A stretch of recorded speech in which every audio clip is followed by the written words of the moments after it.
Hello everyone, and today we are going to understand what's inside aphorism 117 and what is idiosynchronicity. Okay, so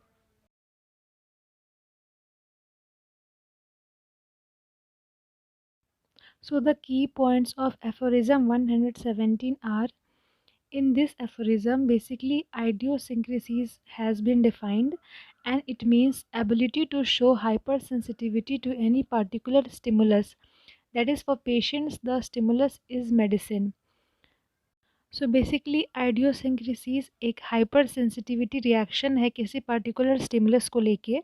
तो patients के case में वो काम, ये जो हाइपर सेंसिटिविटी का काम होता है वो हमारी मेडिसिन की वजह से होता है।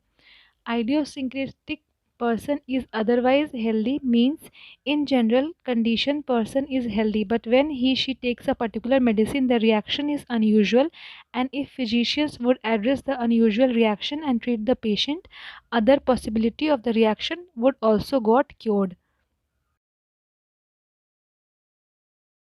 It depends on two things: first, inherent power of influencing substance, and second, the capability of the vital force that animates the organism to be influenced by it. इसका क्या मतलब है कि ये सिर्फ दो चीज़ पे डिपेंड करता है। आइडियोसिंक्रेसीज वाला जो रिएक्शन है वो दो चीज़ों पे मतलब ऐसे डिपेंड करता है।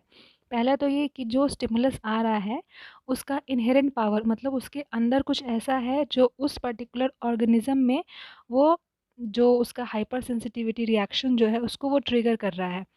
दूसरा, उस पर्सन के अंदर जो उसकी वाइटल फोर्स है वो उस पर्सन को उस वे में एनिमेट कर रही है, मतलब वो जो पर्टिकुलर स्टिमुलस है उसके लिए उस वे में एनिमेट कर रही है जिससे वो पर्सन वैसा हाइपर सेंसिटिविटी वाला रिएक्शन शो कर रहा है। ठीक है।